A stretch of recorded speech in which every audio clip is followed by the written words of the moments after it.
Kekayaan sejati tidak pernah dimulai dari angka di rekening, tetapi dari sistem keyakinan yang diam-diam kita warisi, pelihara, dan jalani setiap hari. Kita tumbuh dikelilingi oleh suara-suara yang membentuk cara kita memandang uang, seringkali bukan dengan kekaguman, tetapi dengan ketakutan, keterbatasan, dan keraguan. Buku ini bukan tentang strategi cepat kaya, bukan pula tentang teori ekonomi rumit. Ini adalah perjalanan pulang, kembali pada kekuatan tersembunyi dalam pikiran dan perasaan yang selama ini menentukan arah finansial kita, bahkan tanpa kita sadari. Bayangkan jika menjadi kaya bukan lagi soal bekerja lebih keras, tetapi berpikir lebih jernih. Jika uang bukan sesuatu yang harus diburu, tetapi sesuatu yang diundang masuk oleh kualitas diri yang kita bentuk dari dalam. Mental Millionaire adalah undangan untuk melihat ulang hubungan kita dengan kelangkaan, membuka kunci sistem bawah sadar yang mengatur hidup finansial kita, dan menanamkan benih-benih baru berupa pikiran, bahasa, emosi, dan tindakan yang secara alami akan menarik kelimpahan dalam berbagai bentuk. Setiap bab dalam buku ini adalah langkah kecil namun revolusioner, dirancang bukan hanya untuk dibaca, tetapi untuk dirasakan, bukan sekadar dipahami, tetapi untuk dihidupi. Karena menjadi kaya bukan lagi perkara nanti, melainkan keadaan mental yang bisa dipilih hari ini, bahkan sebelum uang itu datang. Siap memulainya? Mari kita mulai dari satu kebenaran yang sering kita abaikan. Kelangkaan itu ilusi. Bab 1. Ilusi kelangkaan. Pernahkah kamu merasa bahwa apapun yang kamu miliki selalu kurang? Bahwa tidak peduli seberapa keras kamu bekerja, tetap saja rasanya belum cukup uang, belum cukup aman, belum cukup layak. Jika iya, kamu tidak sendiri, dan yang lebih penting, kamu tidak salah. Kamu hanya sedang melihat dunia lewat lensa yang dibentuk oleh ilusi kelangkaan, sebuah kacamata mental yang membuat kita percaya bahwa kehidupan adalah perlombaan tak berujung melawan kekurangan. Mindset tidak pernah cukup, bukan hanya tentang uang. Ia adalah suasana batin, sebuah sistem kepercayaan yang diam-diam mengatur bagaimana kita melihat hidup, bermimpi, mengambil keputusan, bahkan mencintai diri sendiri. Dan seperti ilusi lainnya, ia tampak nyata, sampai kita cukup sadar untuk melihatnya dari sudut yang berbeda. Kita bukan orang kaya. Jangan boros, uang susah dicari. Uang tidak tumbuh di pohon. Kalimat-kalimat ini terdengar akrab, bukan? Kita mungkin mendengarnya sejak kecil, di meja makan, di ruang tamu, atau bahkan mengucapkannya sendiri tanpa berpikir panjang. Tapi tanpa disadari, kata-kata ini bekerja seperti mantra. Ia masuk ke pikiran bawah sadar dan mulai membentuk keyakinan kita tentang dunia, tentang apa yang mungkin dan apa yang tidak mungkin. Bahasa bukan hanya alat komunikasi, ia adalah arsitek realitas. Ketika kita terus-menerus mengatakan, "Aku tidak mampu," otak tidak menanyakan, "Benarkah?" Otak hanya menjawab, "Baik, kalau begitu kita cari cara untuk tetap tidak mampu." Itulah kekuatan tersembunyi dalam kata-kata. Ia bisa menjadi rantai tak kasat mata yang mengikat potensi kita sebelum sempat tumbuh. Maka langkah pertama untuk membebaskan diri dari kelangkaan adalah mendengar ulang apa yang sering kita katakan pada orang lain dan terutama pada diri sendiri. Ubah, "Aku nggak bisa," menjadi "Aku sedang belajar." Ganti, "Itu mahal," menjadi "Bagaimana caraku mencapainya." Bahasa bukan hanya cermin, tapi juga pintu. Mindset kita tentang uang bukan hanya milik kita sendiri. Ia adalah warisan, sebuah pusaka tak terlihat yang diturunkan dari generasi ke generasi. Orang tua kita mungkin tumbuh dalam kondisi sulit dengan sejarah krisis, keterbatasan, dan rasa takut akan masa depan. Dan dari situlah lahir kebiasaan hidup hemat, penuh kekhawatiran, dan kadang, tanpa sengaja, penuh larangan. Kalau kamu terlalu banyak mau, kamu akan kecewa. Yang penting cukup, jangan rakus. Kaya itu seringnya karena curang. Keyakinan-keyakinan ini tertanam dalam diri kita seperti program lama yang terus berjalan di balik layar. Dan meskipun zaman berubah, sistem operasi itu tetap bekerja, membatasi keputusan, menyabotase peluang, dan membuat kita merasa bersalah saat ingin lebih. Tapi setiap warisan bisa ditinjau ulang. Kita tidak harus melanjutkan pola lama hanya karena itu sudah berlangsung lama. Kita bisa memilih untuk menghormati masa lalu tanpa harus mengulangnya. Kita bisa menulis ulang naskah mental yang selama ini mengatur hidup kita. Salah satu penyamaran paling licik dari mindset kelangkaan adalah apa yang sering disebut realistis. Berapa kali kita mendengar atau mengucapkan, "Jangan terlalu muluk, turunkan ekspektasi," atau "Yang penting aman dulu." Tentu, kehati-hatian itu penting. Tapi seringkali, di balik dalih realistis, tersembunyi rasa takut, takut gagal, takut kehilangan, takut dihakimi. Dan ketakutan ini diam-diam membuat kita mengecilkan impian, menunda keputusan besar, atau tetap bertahan di zona nyaman yang sempit. Mindset kelangkaan membuat kita percaya bahwa dunia adalah tempat yang sempit dan penuh persaingan, bahwa jika orang lain menang, maka kita harus kalah, bahwa jika kita mengambil risiko, maka kita pasti akan kehilangan. Tapi kenyataannya, dunia tidak sekeras itu, hidup tidak sesempit itu. Seringkali, yang membuatnya terasa demikian adalah cara kita melihatnya. Menjadi realistis bukan berarti mematikan impian. Justru sebaliknya, itu berarti menyusun strategi berdasarkan potensi, bukan berdasarkan ketakutan. Coba lihat sekelilingmu sekarang. Berapa banyak hal yang sebelumnya kamu anggap biasa, tapi sebenarnya adalah bukti kelimpahan.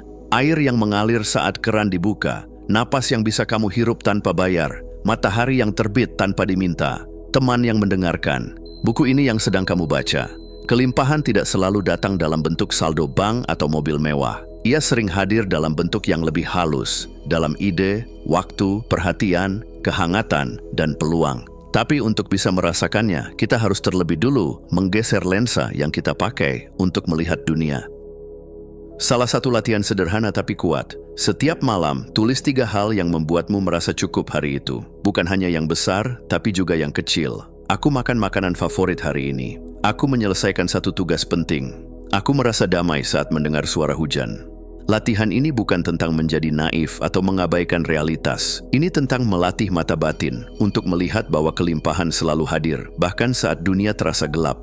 Semakin sering kita mengarahkan perhatian pada yang ada, semakin kita membuka jalan bagi yang lebih banyak untuk datang. Ilusi kelangkaan membuat kita hidup seolah dunia ini seperti roti yang harus diperebutkan, padahal dunia bekerja seperti cahaya lilin. Ia bisa menyalakan lilin lain tanpa kehilangan terangnya sendiri. Kita tidak dilahirkan untuk hidup dalam kekurangan. Kita hanya diajari untuk mempercayainya. Dan sekarang kita diundang untuk melihat ulang, memilih ulang, dan hidup ulang. Sebab kaya bukan sekadar punya banyak uang. Kaya adalah merasa cukup, memikirkan kelimpahan, dan menghidupi potensi. Bahkan sebelum uang itu datang. Siap melepas kacamata kelangkaan? Maka langkah pertama adalah menyadari bahwa selama ini kita memakainya. Bab 2. Sistem operasi kekayaan. Jika hidup adalah sebuah komputer, maka pikiran kita adalah sistem operasinya. Dan seperti komputer, kita bisa punya perangkat keras terbaik, bakat, kerja keras, dan peluang. Tetapi kalau sistem operasinya penuh bug, lambat, atau tertanam program lama yang sudah usang, kita tidak akan pernah benar-benar bergerak maju. Bab ini bukan bicara tentang teknik keuangan, ini tentang akar di balik keputusan finansial kita, tentang pola pikir tersembunyi yang diam-diam mengatur hubungan kita dengan uang. Banyak orang ingin kaya, tetapi sistem pikirannya tidak mengizinkan. Mereka ingin menerima lebih, tapi ada suara kecil di dalam kepala yang terus berkata, tidak pantas, berbahaya, tidak mungkin. Inilah saatnya kita mengupgrade software batin, agar kita tidak hanya bermimpi jadi kaya, tapi benar-benar terprogram untuk kelimpahan. Setiap dari kita dibesarkan dalam sistem ekonomi keluarga yang berbeda-beda. Ada yang lahir dari keluarga sederhana, di mana uang adalah sumber stres dan kekhawatiran. Ada yang tumbuh dengan melihat orang tuanya bekerja siang malam tanpa sempat menikmati hasil. Ada pula yang dibesarkan dalam keluarga yang tak pernah membicarakan uang, seolah itu sesuatu yang tabu atau memalukan. Tanpa kita sadari, pengalaman masa kecil ini menjadi blueprint atau cetak biru dalam pikiran bawah sadar kita. Kita menyerap bukan hanya kata-kata, tapi juga emosi dan getaran yang menyertainya.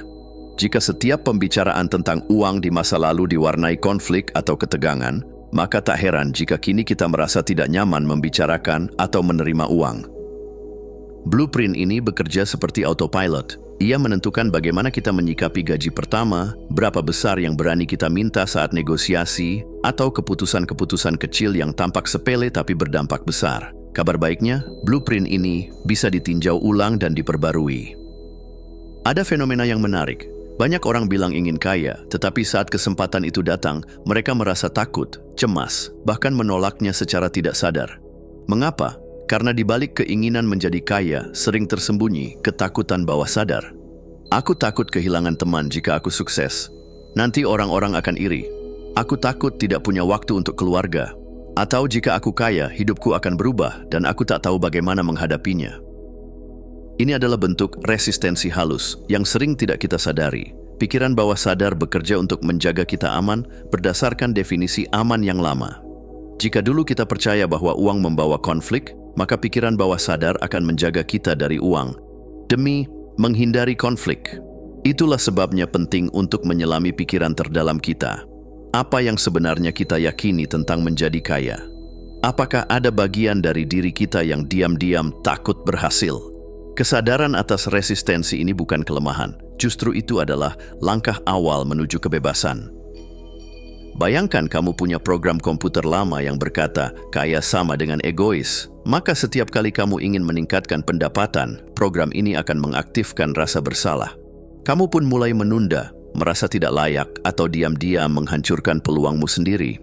Sekarang bayangkan kamu bisa memperbarui program itu, menghapus keyakinan lama dan menggantinya dengan yang lebih sehat. Misalnya, orang kaya tidak peduli pada orang lain. Ganti dengan orang kaya yang sadar bisa berdampak besar dan membantu lebih banyak. Aku tidak cukup pintar untuk jadi kaya. Ganti dengan kekayaan adalah soal belajar, bukan bakat bawaan. Salah satu teknik sederhana untuk memperbarui program ini adalah menantang keyakinan lama dengan bukti nyata. Jika kamu percaya orang kaya pasti serakah, carilah sosok kaya yang dermawan, bijak, dan rendah hati. Ketika kamu melihat contoh nyata yang berbeda dari keyakinan lamamu, pikiranmu mulai terbuka. Perlahan, program lama kehilangan kuasanya. Seperti mengganti lagu lama yang mengganggu pikiran, kamu bisa menciptakan playlist baru yang menginspirasi, memberdayakan, dan selaras dengan siapa kamu ingin menjadi. Bahasa bukan hanya tentang menyampaikan informasi, ia adalah deklarasi identitas. Cara kita berbicara mencerminkan siapa kita dan sekaligus membentuk siapa kita. Perhatikan perbedaan ini.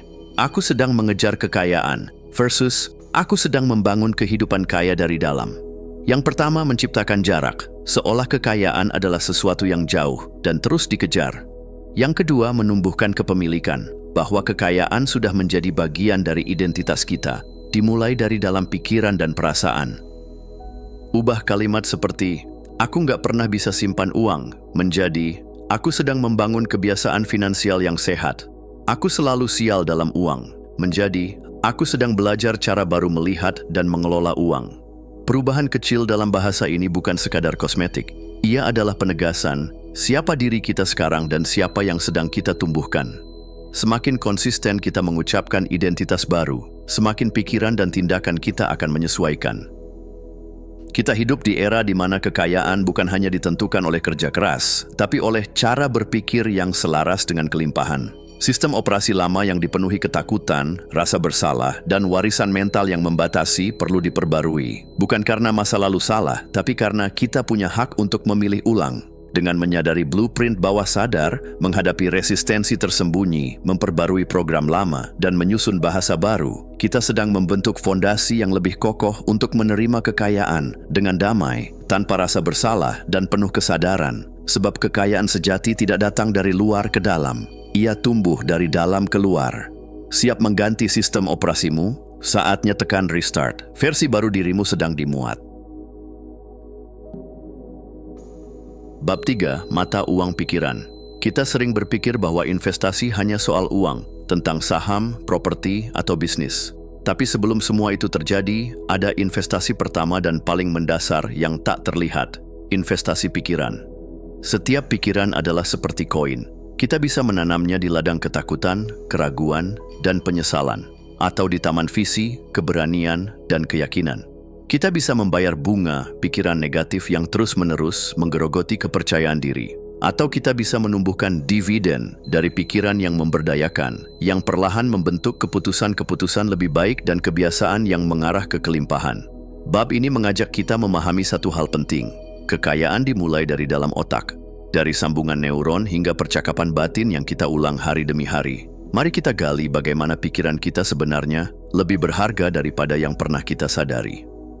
Bayangkan pikiran kita seperti ladang luas yang siap ditanami. Setiap kali kita memikirkan sesuatu, kita sedang menabur benih. Dan benih itu, jika terus disiram oleh fokus dan emosi, akan tumbuh menjadi kebiasaan. Lalu kebiasaan itu menjadi pola hidup.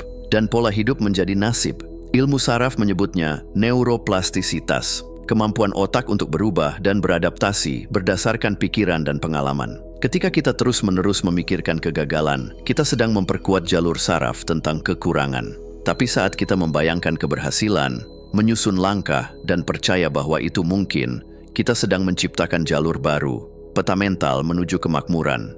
Kita adalah arsitek realitas kita sendiri. Dan arsitektur itu dimulai bukan dari dunia luar, melainkan dari imajinasi yang kita latih setiap hari. Jadi pertanyaannya sederhana namun radikal. Pikiran seperti apa yang kamu tanam hari ini? Pernahkah kamu merasa lelah bukan karena tubuh, tetapi karena pikiran? Itu namanya overdraft mental. Saat kita terlalu banyak mengeluarkan energi untuk memikirkan kemungkinan buruk, meragukan diri sendiri, atau mencemaskan masa depan, seperti rekening bank, pikiran kita juga punya saldo. Jika setiap hari kita mengisinya dengan pikiran penuh syukur, keyakinan dan rencana konkret, maka kita punya modal untuk menghadapi tantangan. Tapi jika kita mengisinya dengan kecemasan, kritik diri, dan skenario kegagalan, kita jadi defisit, dan defisit pikiran seringkali lebih berbahaya dari defisit uang. Yang menarik, kebiasaan overthinking atau memikirkan skenario buruk seringkali terasa wajar. Seolah kita sedang mempersiapkan diri, padahal yang terjadi justru sebaliknya. Kita sedang menguras energi sebelum bertindak. Solusinya, alihkan pikiran dari masalah ke proses. Bukan bagaimana jika aku gagal, tetapi apa langkah terkecil yang bisa aku lakukan hari ini untuk maju? Karena ketika energi mental kita sehat, keputusan finansial kita pun lebih jernih. Visualisasi bukan sihir, ia adalah repetisi mental yang mengajarkan otak untuk terbiasa dengan masa depan yang belum terjadi.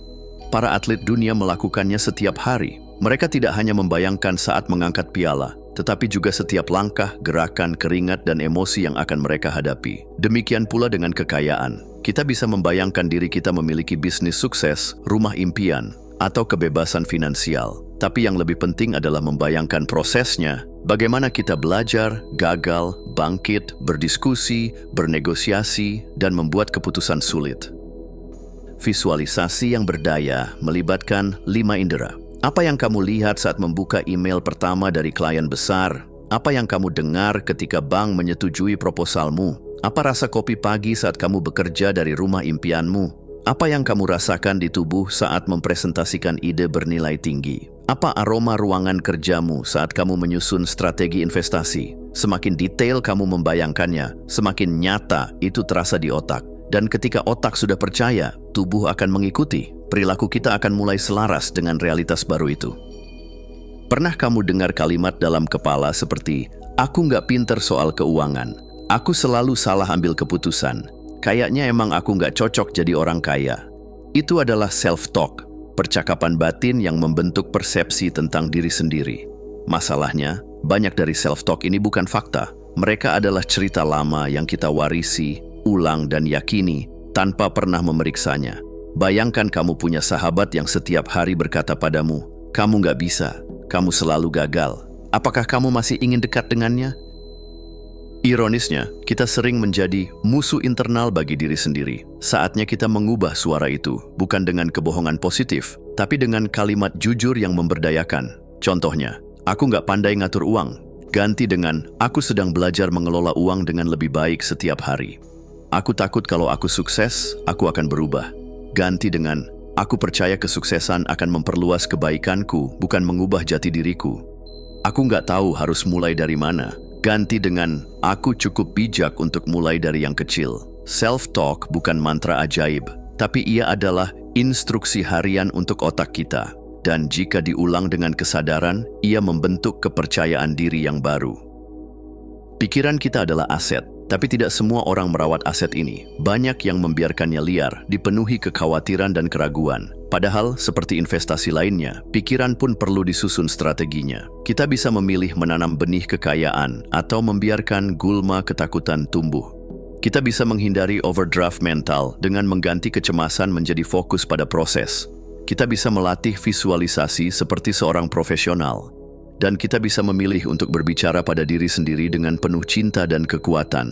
Kekayaan bukan hanya soal angka di rekening, ia adalah cara berpikir, merasa, dan membayangkan dunia. Dan itu semua dimulai dari dalam kepala kita. Pikiranmu adalah mata uang, gunakanlah dengan bijak. Bab 4. Modal emosional. Bayangkan seseorang yang memiliki segalanya, rumah megah, mobil mewah, saldo rekening yang menenangkan. Tapi setiap malam ia terjaga, pikirannya gelisah, tubuhnya lelah, emosinya tak stabil. Kekayaan seperti ini hanya tampak luar. Ia rapuh, ia mudah runtuh. Sementara itu, ada orang lain yang mungkin belum punya semua simbol kekayaan itu, tapi ia tenang. Ia bangun pagi dengan semangat, tidur malam dengan damai. Ia punya rasa syukur, ketenangan batin, dan kemampuan mengelola tekanan hidup tanpa kehilangan arah. Inilah orang yang sedang membangun modal emosional, aset paling tak terlihat, namun paling berpengaruh dalam perjalanan menuju kekayaan sejati. Kita sering berpikir bahwa sukses itu tentang strategi, keberuntungan, atau koneksi. Tapi terlalu sedikit yang menyadari bahwa pondasi paling kokoh dari kekayaan adalah kestabilan emosi. Emosi yang jernih menghasilkan keputusan yang tepat. Emosi yang sehat membuka ruang kreativitas dan solusi. Dan yang paling penting, emosi yang damai mengundang energi kelimpahan masuk dengan alami. Mari kita dalami bagaimana sebenarnya modal emosional memainkan peran kunci dalam kekayaan hidup dan finansial kita.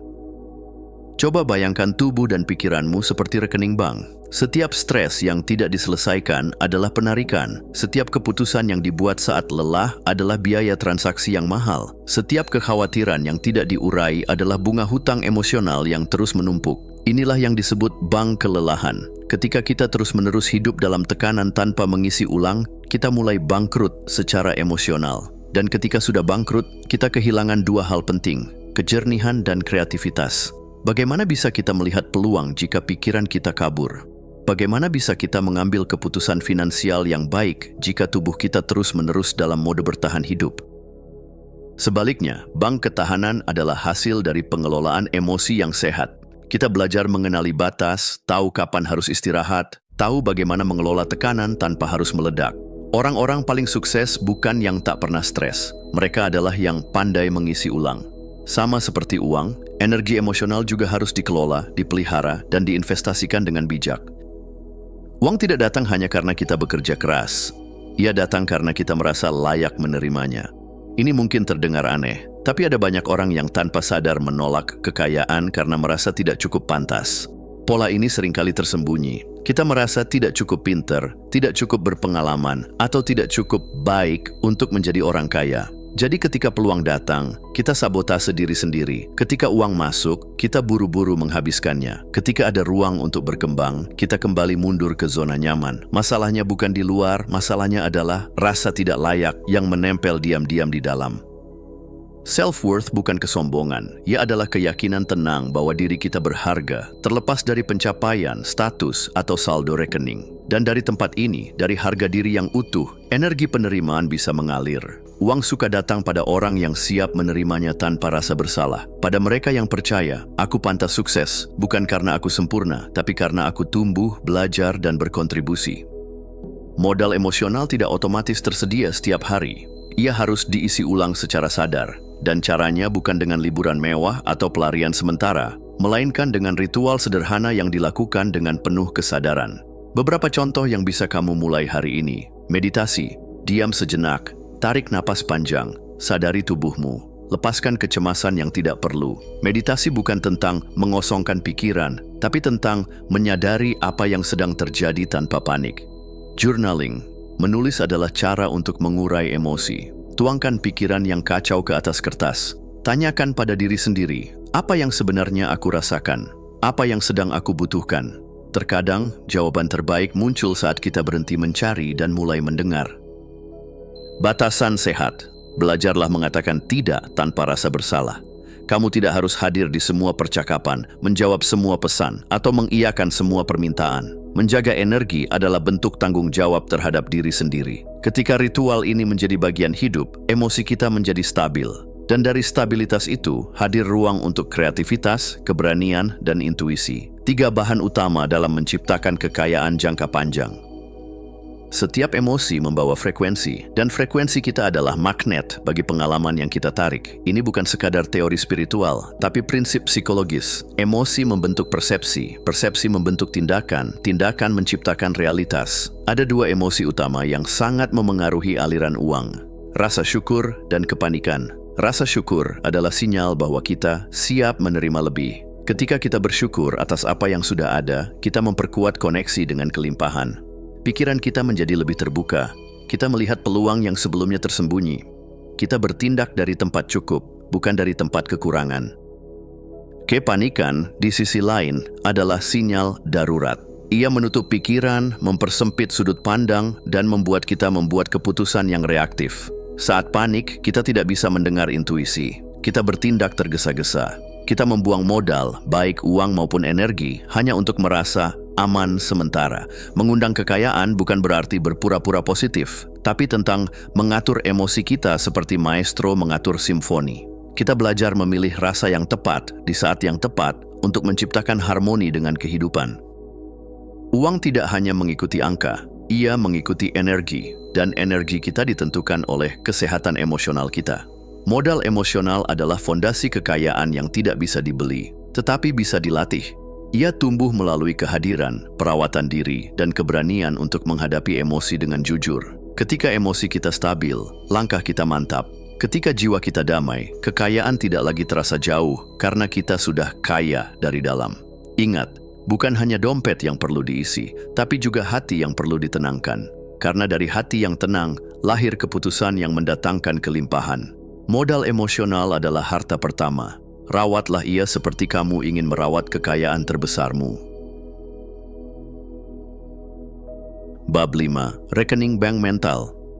Kekayaan sejati tidak hanya diukur dari angka di layar aplikasi perbankan. Ia tumbuh lebih dahulu di tempat yang tidak terlihat, di dalam kepala dan hati kita. Disitulah terletak rekening bank mental, wadah tak kasat mata, tempat kita menyimpan kepercayaan diri, disiplin, keberanian, dan identitas.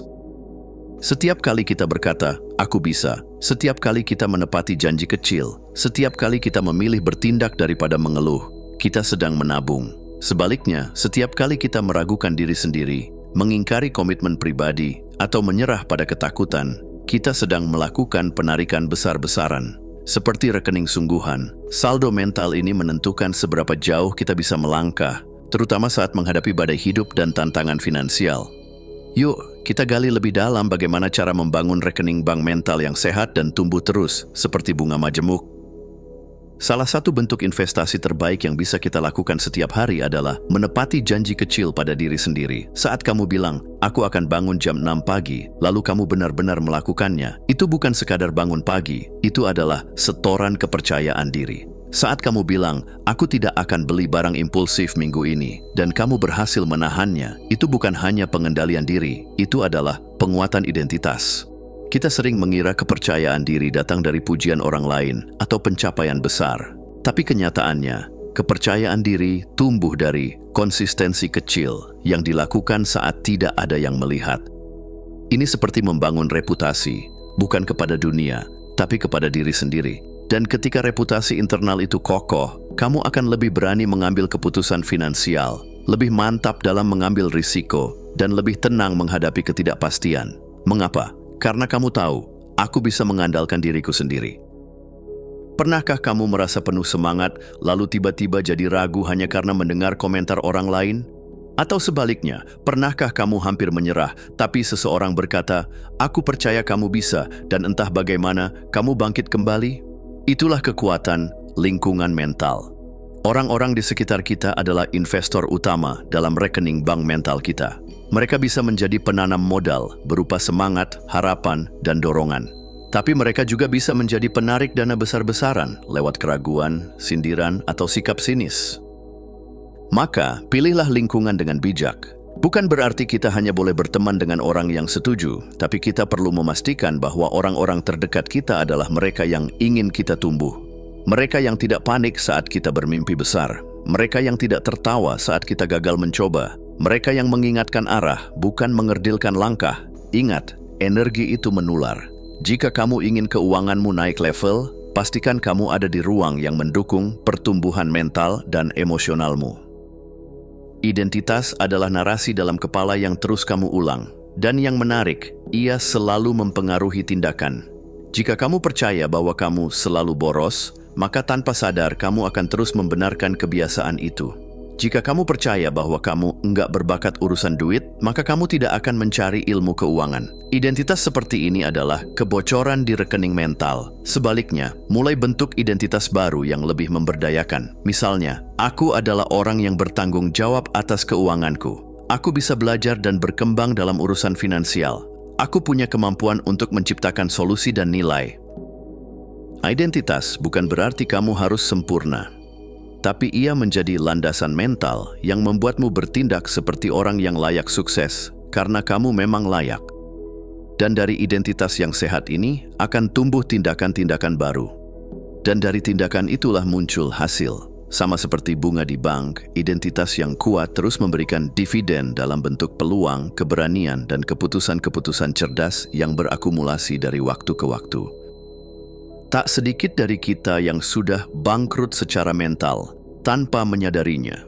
Bukan karena kita tidak punya potensi, tapi karena kita terlalu sering menunda, mengeluh, dan menyalahkan keadaan.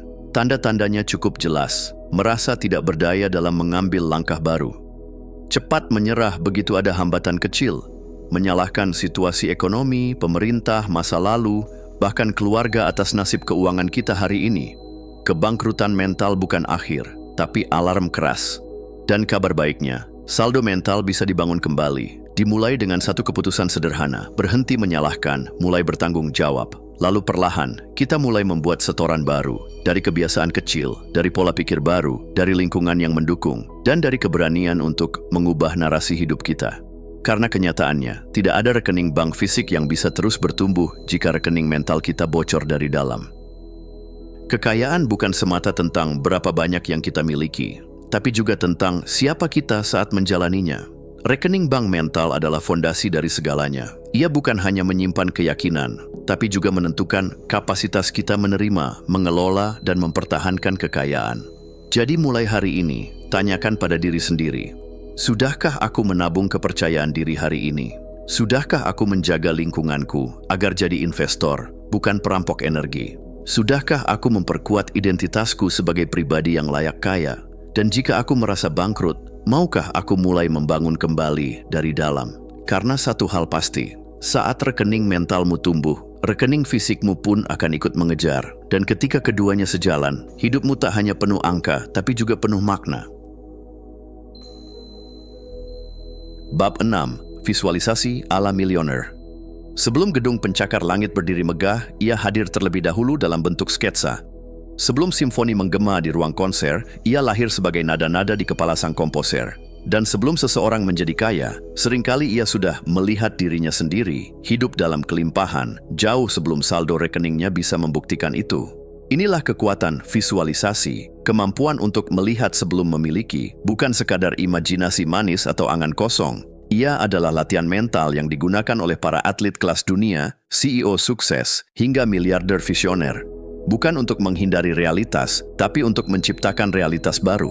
Jika pikiran adalah tanah, maka visualisasi adalah benih yang kita tanam. Dan seperti benih lain, ia perlu disiram dengan emosi, disiplin, dan keyakinan. Mari kita pelajari cara menanamnya dengan benar. Banyak orang salah paham. Mereka mengira visualisasi hanya sebatas membayangkan punya uang banyak. Tapi visualisasi yang benar-benar mengakar bukan hanya ide, melainkan pengalaman batin. Dan kunci dari pengalaman itu adalah detail. Bayangkan kamu ingin punya rumah impian. Jangan cuma lihat rumahnya dari luar. Masuklah ke dalam, rasakan pegangan pintunya, suara detak jam dinding, aroma kayu, atau kopi pagi di dapur. Rasakan tekstur sofa, sinar matahari yang menyusup lewat jendela, dan suara langkahmu menyentuh lantai. Aktifkan kelima indramu. Apa yang kamu lihat? Apa yang kamu dengar? Apa yang kamu rasakan di kulit? Apa yang kamu cium? Apa yang kamu kecap dari momen itu? Semakin hidup gambaranmu, semakin kuat sinyal yang dikirim ke alam bawah sadar. Dan semakin bawah sadar menerimanya sebagai nyata, semakin besar peluangmu bertindak sejalan dengan gambaran itu di dunia nyata. Tapi disinilah tantangan muncul. Seringkali saat kita membayangkan menerima uang besar, ada suara kecil di dalam hati yang berkata, terlalu muluk, atau aku tidak pantas, atau bahkan nanti orang-orang akan iri. Inilah yang disebut penolakan bawah sadar, semacam firewall internal yang dipasang oleh trauma masa lalu, pola pikir lama, atau kepercayaan yang diwariskan dari keluarga. Dan jika kita tidak sadar akan penolakan ini, maka visualisasi hanya akan menjadi ilusi, bukan alat transformasi. Untuk mengatasinya, coba latihan sederhana berikut. 1. Tutup mata dan bayangkan seseorang memberimu uang dalam jumlah besar, misalnya 1 miliar rupiah. 2. Lihat ekspresi wajah pemberinya, rasakan suasana di sekitarmu. 3. Sekarang, perhatikan reaksi tubuh dan emosimu. Apakah muncul rasa tidak nyaman, malu, bersalah, takut? 4. Jangan menghakimi reaksi itu. Hanya amati, lalu katakan dalam hati, aku sedang belajar menerima kelimpahan dengan tenang. 5. Ulangi latihan ini secara berkala. Tujuannya bukan untuk memaksa rasa nyaman, tapi untuk melatih sistem saraf agar tidak menolak hal baik. Karena kenyataannya, banyak dari kita bukan kekurangan peluang, melainkan belum siap secara emosional untuk menerimanya. Visualisasi bukan hanya tentang hasil akhir, tapi juga tentang proses. Seorang aktor tidak langsung tampil di panggung tanpa latihan. Seorang atlet tidak langsung tampil di olimpiade tanpa sparring. Begitupun dengan kesuksesan finansial, ia perlu latihan dalam kepala. Inilah yang disebut mental rehearsal, latihan mental menghadapi situasi nyata seperti menegosiasikan harga proyek besar, menyusun presentasi untuk investor, mengelola portofolio, atau bahkan mengatakan tidak pada tawaran yang tidak sejalan dengan nilai diri. Visualisasikan dirimu duduk di ruang meeting dengan percaya diri. Dengarkan dirimu berbicara dengan jelas dan tenang. Bayangkan kamu membuka email berisi kabar bahwa proposalmu diterima. Rasakan kebanggaan tapi juga ketenangan dalam mengelola hasilnya. Rehearsal ini penting karena ia mengurangi kejutan dan memperbesar kesiapan. Dan saat momen nyata itu datang, kamu akan merasa, aku pernah ke sini sebelumnya, karena memang kamu sudah ke sana, di kepala dan hatimu. Visualisasi bukan alat sulap. Ia bukan jaminan bahwa semua hal akan terjadi dengan mudah, tapi ia adalah undangan untuk mulai hidup seperti orang yang siap menerima kelimpahan, bahkan sebelum kelimpahan itu hadir. Dan seperti semua keterampilan, visualisasi butuh latihan, butuh waktu, butuh keberanian untuk melihat sesuatu yang belum terlihat. Tapi satu hal pasti, tidak ada pencapaian besar yang tidak pernah dibayangkan terlebih dahulu. Jadi hari ini, izinkan dirimu untuk melihat lebih jauh dari kenyataanmu saat ini. Bukan karena kamu sedang kabur dari realita, tapi karena kamu sedang membentuk realita yang lebih baik. Karena setiap orang sukses yang kamu kagumi hari ini, di suatu masa lalu mereka pernah duduk diam, memejamkan mata, dan berani melihat sebelum memiliki. Bab 7. Bahasa orang kaya. Bahasa bukan sekadar alat komunikasi, ia adalah jendela pikiran, penanda keyakinan, bahkan arsitek realitas. Kita tidak hanya menggunakan kata-kata, kita dibentuk olehnya.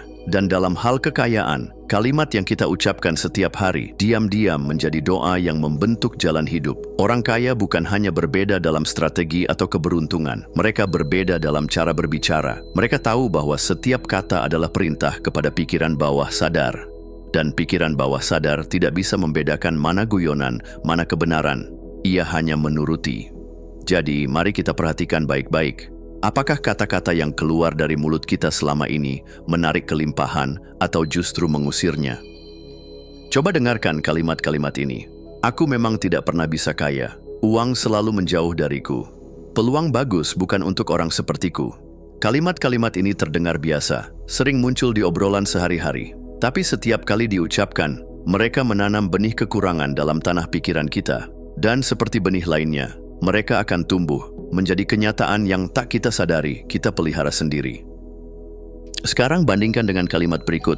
Aku terbuka untuk peluang baru. Rezeki datang dari arah yang tidak terduga. Setiap hari aku belajar menerima lebih banyak. Kata-kata ini membawa energi berbeda. Mereka tidak menyangkal kenyataan, tapi membuka pintu bagi kenyataan baru untuk masuk. Inilah yang dilakukan oleh mereka yang menjadi kaya bukan hanya karena uang, tapi karena mentalitas. Mereka berbicara seolah hidup mendukung mereka, dan itulah yang akhirnya terjadi. Salah satu kebiasaan paling menentukan dalam hidup bukanlah apa yang kita lakukan, tapi bagaimana kita bicara kepada diri sendiri saat keadaan tidak berjalan sesuai rencana. Banyak orang menggunakan kata-kata keras pada diri mereka. Aku memang bodoh, pasti gagal lagi. Ini sudah takdirku. Kalimat-kalimat ini tampaknya jujur, tapi seringkali mereka adalah bentuk keputusasaan yang disamarkan sebagai realisme. Dan tragisnya, kita percaya dan mengulangnya setiap hari, seperti mantra yang tak disadari. Sebaliknya, orang yang membangun kekayaan bukan karena mereka tidak pernah jatuh, tapi karena mereka bicara dengan lebih bijak saat jatuh. Ini hanya sementara. Aku sedang belajar. Ada hal berharga yang sedang aku petik dari proses ini. Kalimat-kalimat ini bukan pelarian dari kenyataan, melainkan penanaman ulang harapan. Mereka tidak menyangkal luka, tapi menolak menjadikan luka itu identitas. Dan dari sana, ruang untuk bangkit selalu tersedia. Ada satu hal yang sangat jarang dibahas, namun sangat penting. Rasa bersalah saat berbicara tentang uang. Sejak kecil, banyak dari kita diajarkan bahwa membicarakan uang adalah sesuatu yang tabu, tidak sopan, bahkan serakah. Akibatnya, saat kita mulai tumbuh dan ingin membangun hidup finansial yang sehat, ada konflik dalam diri. Satu sisi ingin berkembang, sisi lain merasa bersalah. Contohnya, saat kamu berkata, "Aku ingin penghasilan 100 juta per bulan." Lalu suara kecil dalam hati mungkin berkata, "Siapa kamu? Jangan rakus." Inilah sabotase internal. Dan untuk menyembuhkannya, kita perlu mengganti bahasa lama dengan bahasa baru. Bahasa yang tidak bertolak belakang dengan kebaikan. Ubah kalimatnya, aku tidak pantas menjadi aku siap menerima lebih karena aku siap memberi lebih. Aku takut jadi sombong menjadi aku bisa rendah hati dalam kelimpahan. Uang membuat orang jahat menjadi uang memperbesar sifat seseorang dan aku memilih jadi orang baik. Dengan bahasa seperti ini, kita membangun jembatan antara keinginan dan keyakinan. Kita tidak lagi mengejar uang sambil menariknya mundur dengan rasa bersalah.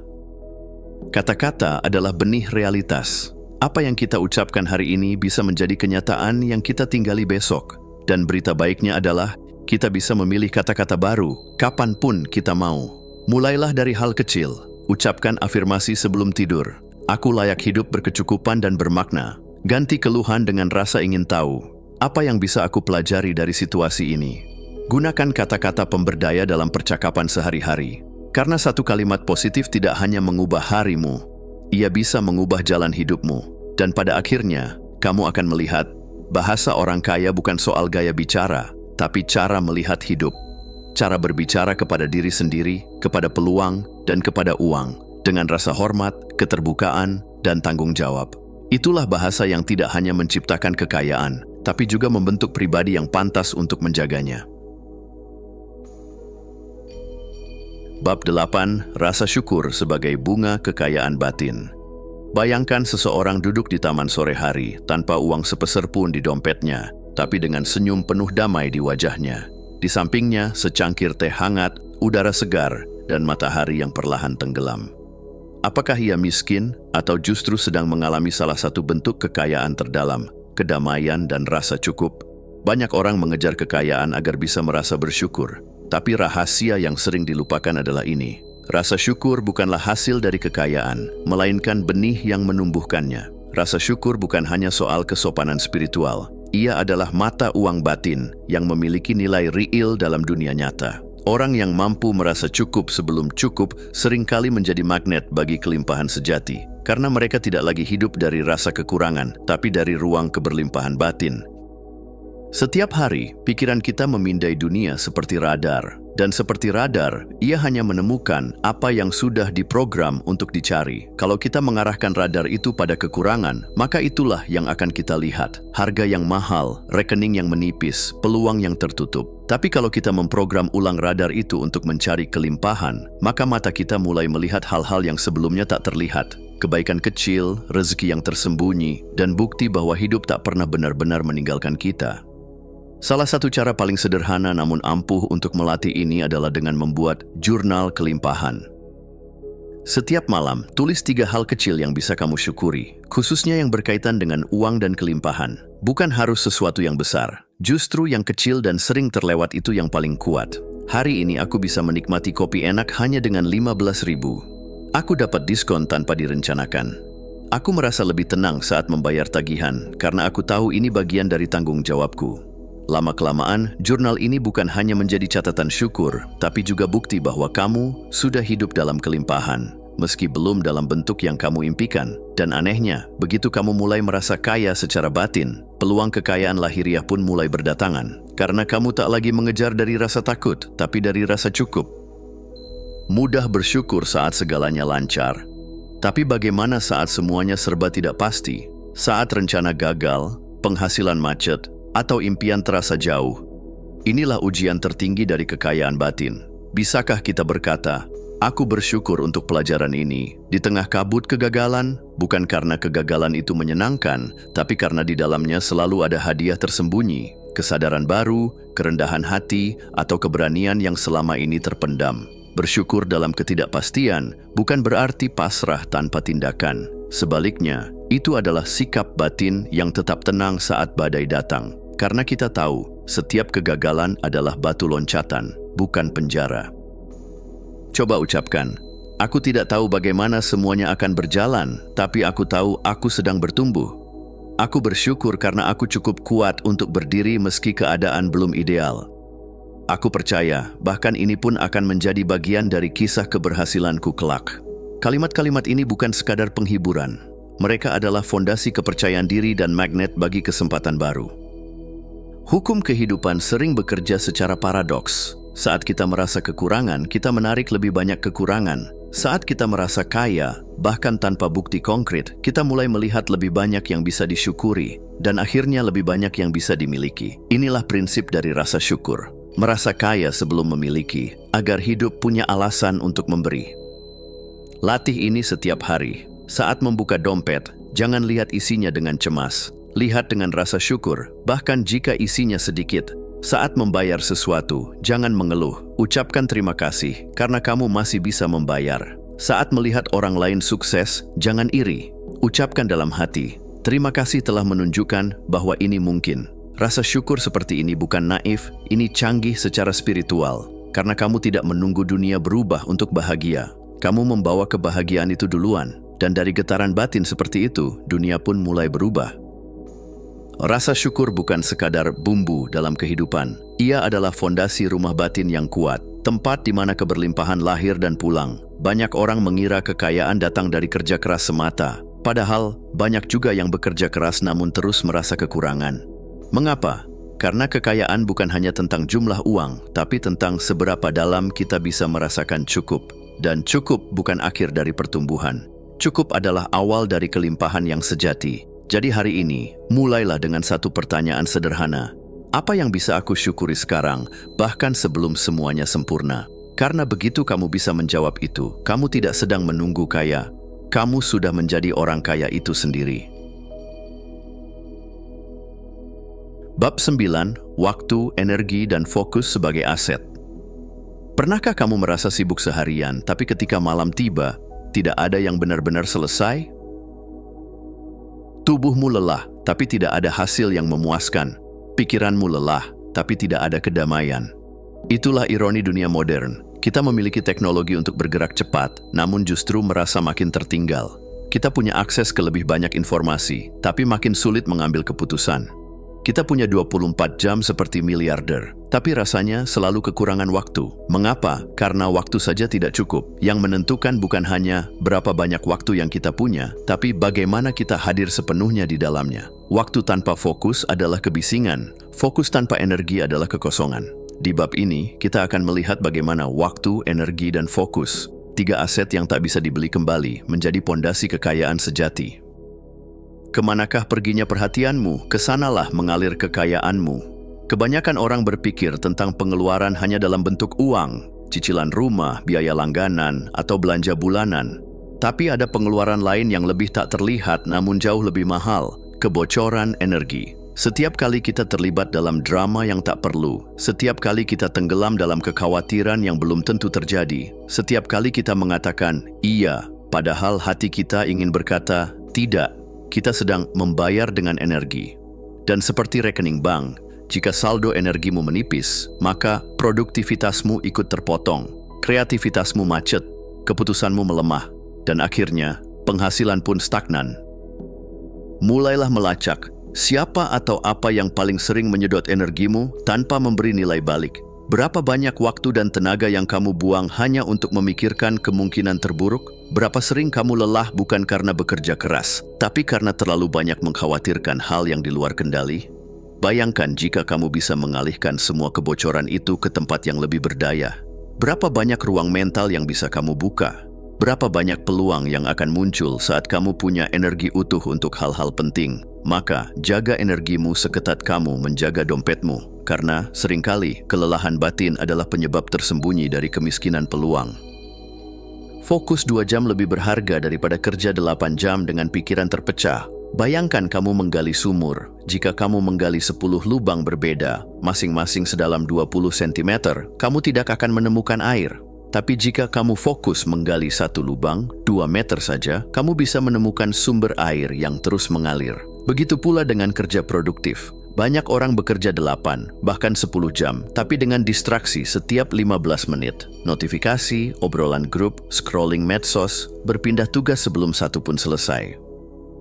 Padahal, kerja yang sesungguhnya terjadi saat kita masuk ke dalam deep work, kondisi fokus mendalam di mana pikiranmu terlibat penuh, tidak terganggu, dan mengalir. Hanya 2 jam sehari dalam kondisi seperti ini bisa melahirkan ide besar, menyelesaikan proyek penting, atau menemukan solusi jitu. Itulah leverage sebenarnya. Bukan seberapa keras kamu bekerja, tapi seberapa dalam kamu masuk ke dalam pekerjaanmu. Latihan sederhana untuk memulainya. Pilih satu tugas paling penting hari itu. Matikan semua gangguan, HP, email, bahkan suara notifikasi. Pasang timer 60 hingga 90 menit dan beri dirimu izin untuk masuk sepenuhnya ke dalam tugas itu. Jangan menilai hasilnya dulu, fokuslah untuk hadir penuh. Setelah sesi deep work, kamu akan merasa seperti keluar dari dunia lain, lebih ringan, lebih puas, dan lebih maju daripada orang lain yang sibuk tapi tak bergerak. Pilih mana yang ingin kamu menangkan, rasa nyaman sesaat atau hasil jangka panjang? Setiap hari, kita dihadapkan pada 2 pilihan. Menunda untuk kesenangan singkat, scrolling, drama, penundaan. Atau berinvestasi dalam sesuatu yang mungkin tidak langsung terasa hasilnya, tapi akan menjadi aset seumur hidup. Menulis buku, membangun keahlian, menjaga kesehatan, mengembangkan jaringan yang sehat, semua ini tak instan. Tapi mereka membayar dividen untuk puluhan tahun ke depan. Bayangkan waktu seperti ladang. Setiap jam yang kamu investasikan dengan sadar akan menumbuhkan sesuatu. Tapi jika kamu menebarkan waktumu sembarangan, hanya rumput liar yang tumbuh. Jadi sebelum berkata, aku tak punya waktu, tanyakan, untuk apa waktuku habis hari ini? Apakah ini investasi atau hanya pengalih perhatian?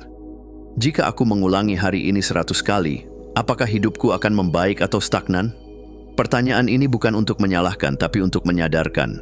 Karena waktu, tak seperti uang, tidak bisa dikembalikan, tapi bisa diarahkan ulang mulai sekarang. Waktu adalah tanah, energi adalah air, fokus adalah sinar matahari, dan dari ketiganya tumbuhlah benih kekayaan yang sejati. Kita bisa punya ide hebat, rencana cemerlang, dan niat mulia, tapi tanpa perhatian yang utuh dan energi yang terarah, semuanya akan layu sebelum tumbuh. Kekayaan sejati bukan hanya soal berapa banyak yang kamu miliki, tapi seberapa hadir kamu dalam hidupmu sendiri. Karena dari kehadiran itulah, hadir penuh saat bekerja, saat bersama keluarga, saat menata mimpi. Dunia mulai menjawab, baik, sekarang aku tahu kamu siap. Jadi mulai hari ini, lindungi 3 aset terpentingmu, waktu, energi, fokus. Dan lihat bagaimana hidupmu mulai berbuah, bukan karena kamu mengejarnya, tapi karena kamu hadir sepenuhnya saat benih ditanam. Bab 10. Melepaskan untuk menerima. Ada sebuah paradoks dalam dunia kekayaan yang seringkali tidak kita sadari. Semakin kita mencoba untuk memegang erat, semakin kita berusaha mengontrol, justru semakin kita merasa kehilangan. Ini adalah dilema yang dihadapi banyak orang dalam pencarian mereka akan kekayaan, baik itu finansial, emosional, atau spiritual. Kita mengejar uang, kesempatan, dan kesuksesan. Tapi ketika kita berpegang terlalu kuat, semuanya mulai terasa kabur, meluncur keluar dari genggaman kita. Pernahkah kamu merasa semakin kamu berusaha untuk mengontrol hidupmu, semakin banyak hal yang tidak berjalan sesuai rencana? Pernahkah kamu merasa semakin khawatir tentang masa depan, semakin banyak peluang yang seolah menjauh dari jangkauanmu? Jika jawabanmu iya, kamu tidak sendirian. Inilah paradoks yang akan kita selami dalam bab ini. Semakin kita mencoba mengendalikan segalanya, semakin kita kehilangan kendali atas hal-hal yang sebenarnya penting. Namun, ada cara untuk memecahkan kebuntuan ini. Ada cara untuk melepaskan cengkeraman itu dan menemukan jalan menuju kelimpahan yang lebih besar. Jalan itu adalah jalan kepercayaan. Kebanyakan orang diajarkan untuk mengontrol setiap aspek dari usaha mereka. Kita diberitahu bahwa untuk sukses, kita harus tahu segalanya, merencanakan setiap langkah, dan memaksakan hasil. Namun kenyataannya, keberhasilan tidak datang dari pengendalian penuh atas setiap hal. Bayangkan jika seorang petani menanam biji dengan keyakinan bahwa ia harus mengawasi setiap saat, memastikan bahwa tanah selalu lembab, matahari selalu bersinar, dan tanaman tumbuh dengan sempurna setiap detik. Petani itu akan berakhir stres dan kelelahan, tidak pernah memberi ruang bagi tanaman untuk tumbuh dengan cara alami. Begitu pula dengan hidup kita. Bekerja keras itu penting, tapi berusaha mengontrol hasilnya adalah sebuah ilusi. Kita sering merasa bahwa jika kita tidak mengontrol segalanya, maka kita akan gagal. Namun kenyataannya, semakin kita berusaha untuk mengontrol, semakin kita melawan aliran alami yang membawa kita ke tempat yang lebih baik. Melepaskan kendali tidak berarti menyerah. Itu berarti bekerja dengan sepenuh hati, memberikan yang terbaik, dan kemudian melepaskan hasilnya kepada alam semesta. Percaya bahwa apapun yang terjadi, itu adalah bagian dari perjalanan kita menuju sesuatu yang lebih besar. Melepaskan untuk menerima bukan berarti berhenti berusaha. Ini adalah tentang mengalir dengan kehidupan, memberi ruang bagi diri kita untuk beristirahat dan berproses. Ini adalah tentang menemukan kedamaian dalam ketidakpastian dan kepercayaan bahwa segalanya akan tiba pada waktunya. Dalam dunia yang seringkali terjebak dalam mindset kekurangan, berbagi adalah salah satu cara paling kuat untuk mengubah pola pikir kita. Ini adalah konsep yang sederhana, namun seringkali sulit untuk diterima. Memberi tanpa berharap kembali adalah cara untuk menerima lebih banyak. Di dunia yang mendorong kita untuk selalu mendapatkan, berbagi seringkali terasa seperti risiko. Kita diajarkan untuk menyimpan lebih banyak, menimbun lebih banyak agar kita merasa aman. Namun, dalam kenyataannya, berbagi adalah cara terbaik untuk merasakan kelimpahan. Berbagi pengetahuan, waktu, atau uang dengan tulus adalah pernyataan kelimpahan. Ketika kita memberi dengan niat yang murni, kita mengingatkan diri kita bahwa dunia ini penuh dengan sumber daya yang cukup untuk semua orang. Kita memberi bukan karena kita kehilangan, tetapi karena kita percaya bahwa ada lebih banyak lagi yang akan datang. Coba lakukan eksperimen sederhana. Berikan pengetahuan yang kamu miliki kepada orang lain.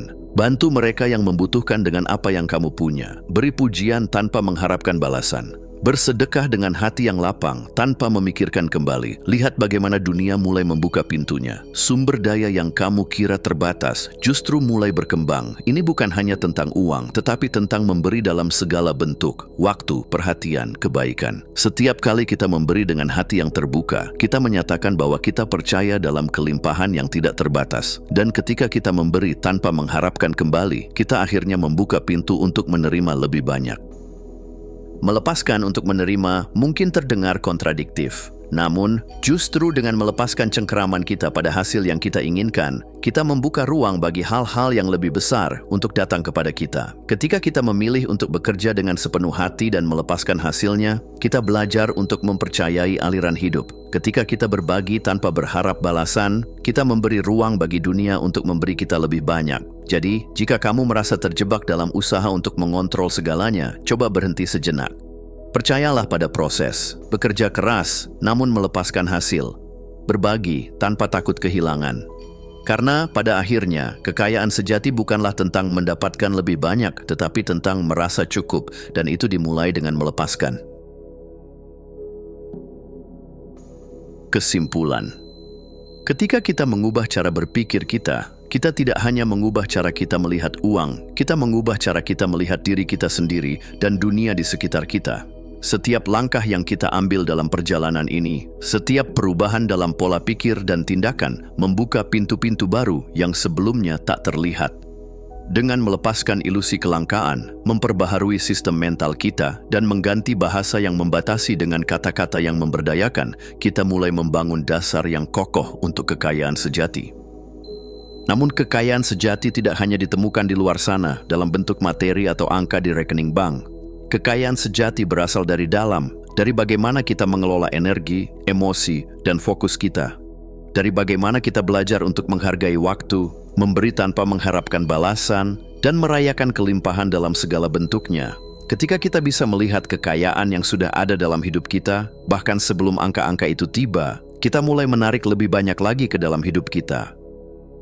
Jangan terjebak dalam perangkap pemikiran yang menghalangi potensi kita. Melepaskan kontrol, mempercayakan proses, dan memberikan dengan tulus adalah langkah-langkah yang mengarah pada kebebasan finansial yang sesungguhnya. Ingatlah bahwa setiap pikiran yang kita pilih, setiap kata yang kita ucapkan, dan setiap tindakan yang kita lakukan adalah investasi dalam perjalanan menuju mentalitas seorang milioner. Kekayaan sejati bukanlah sebuah tujuan yang jauh. Ia adalah sebuah perjalanan yang dimulai dari dalam diri kita.